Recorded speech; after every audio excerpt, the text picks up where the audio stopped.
Shalom, selamat pagi, selamat bertemu kembali dalam program kita membaca Alkitab setiap hari. Pagi hari ini kita masuk dalam episode 11 Juni. Saya terus mengajak kita, Bapak dan Ibu, mari kita ikutin terus pembacaan Alkitab kita. Mari kita terus bertumbuh di dalam firman Tuhan. Mari kita jadikan firman Tuhan menjadi makanan rohani dalam setiap hari-hari kita. Amin. Baik, sebelumnya saya undang kita mari berdoa bersama. Bapak yang baik, terima kasih di pagi hari ini. Kami bersyukur buat anugerah-Mu hari yang baru bagi kami. Kami percaya hari ini kami boleh berkemenangan oleh karena kemurahan Tuhan, oleh karena pertolongan Tuhan bagi setiap kami.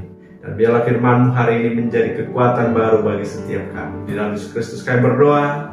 Haleluya. Amin. Tema kita pagi hari ini, jangan ikut campur dalam pertengkaran orang lain. Jangan ikut campur dalam pertengkaran orang lain. 2 Tawarid pasal yang ke-35 ayat 20 sampai ayat yang ke-24 saya bacakan bagi kita. Kemudian daripada semua ini, setelah Yosia memperbaiki rumah Tuhan, majulah Neko, raja Mesir, hendak berperang di Karkemis di tepi sungai Efrat. Yosia keluar menghadapinya. Ia mengirim utusan kepada Yosia dengan pesan, apakah urusanmu dengan aku, Raja Yehuda? Saat ini aku tidak datang melawan engkau, tetapi melawan keluarga raja yang sedang kuperangi. Allah memerintahkan aku supaya segera bertindak. Hentikanlah niatmu menentang Allah yang menyertai aku, supaya engkau jangan dimusnahkannya. Tetapi Yosia tidak berpaling daripadanya, melainkan menyamar untuk berperang melawan dia. Ia tidak mengindahkan kata-kata Neko yang merupakan pesan Allah, lalu berperang di lembah Megiddo. Maka pemanah-pemanah menembaki Raja Yosia, dan Raja berseru kepada orang-orangnya, bawa aku dari sini karena aku luka parah. Orang-orangnya mengangkatnya dari keretanya, lalu mengangkutnya dengan kereta cadangan, lalu membawanya ke Yerusalem. Kemudian matilah ia, lalu dikuburkan di pekuburan nenek moyangnya. Seluruh Yehuda dan Yerusalem berkabung karena Yosia. Yosia berumur 8 tahun pada waktu ia menjadi raja. 31 tahun lamanya ia memerintah. Ia melakukan apa yang benar di mata Tuhan. Tetapi dalam renungan kita melihat bahwa Yosia ini mati dengan tragis. Masih di usianya yang masih muda, masih di usia 39 tahun. Dia sudah mati. Kenapa dia mati? Karena ia mencampuri pertengkaran orang lain yang tidak ada hubungannya sebetulnya dengan dirinya. Tidak ada hubungannya dengan kerajaannya, tidak ada hubungannya dengan pemerintahannya. Bahkan Raja Mesir yaitu Neko hendak berperang di Karkemis. Alkitab mengatakan bahwa ia melakukan itu atas kehendak Tuhan. Dan Raja Neko ini sebetulnya sudah memperingatkan Yosia, apa urusannya kamu dengan saya? Saya itu tidak berperang melawan kamu, kamu tidak usah ikut campur.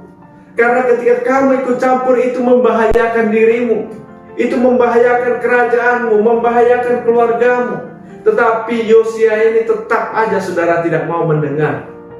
Dia tetap maju berperang melawan Raja Mesir ini. Bahkan dikatakan dia menyamar. Dia menyamar sebagai prajurit untuk berperang. Tetapi pemanah-pemanah menembaki Yosia. Pemanah-pemanah Raja Mesir ini menembaki Yosia sehingga dia terluka parah. Dan akhirnya dia mati dengan tragis.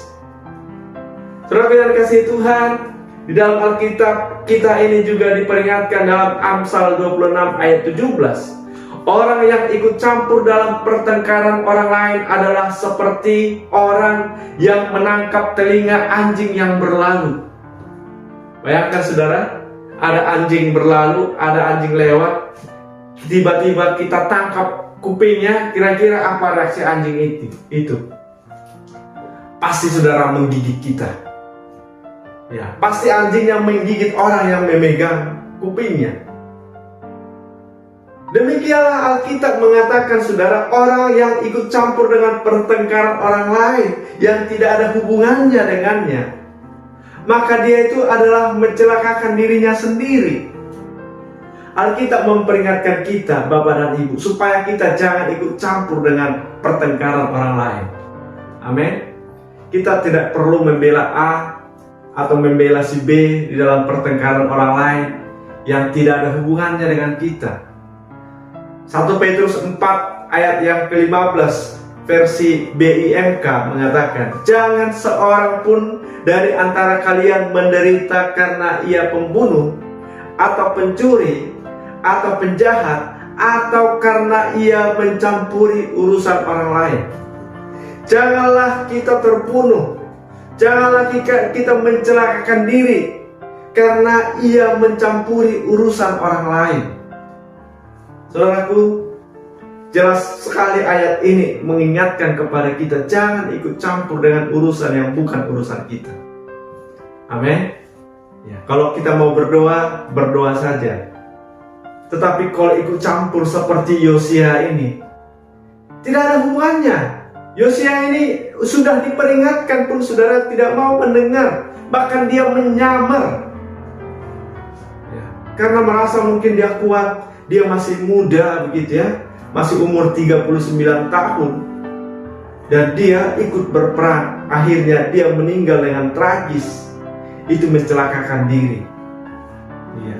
Sama saja kita ikut campur dengan pertengkaran orang lain, itu sama dengan menangkap telinga anjing yang sedang berlalu, cari masalah.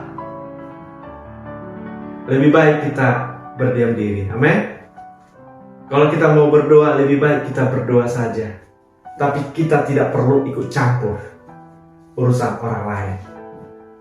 Amin. Demikian renungan kita pagi hari ini. Tuhan memberkati. Kita berdoa. Terima kasih Tuhan buat renungan firman-Mu yang boleh kami dengar hari ini, supaya kami tidak ikut campur di dalam pertengkaran orang lain.